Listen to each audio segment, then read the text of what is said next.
एक जादू दाखवते मी, इकडे.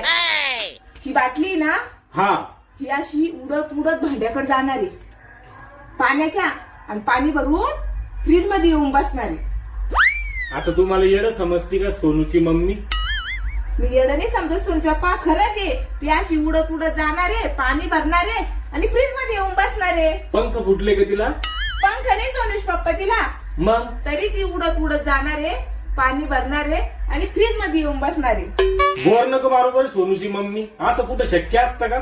हे कळतं ना सोनूश पप्पा तुम्हाला की हे शक्य नाही? मग हे नाही कळत का की पाणी प्याल्यावर बाटलीत पाणी भरून फ्रीज मध्ये ठेवायचं? हे नाही कळत? पाणी पिते, फ्रीज मध्ये रिकामी बॉटल पिते, थंड पाणी नसलं की माझ्याच नावावर बॉम्ब मारते.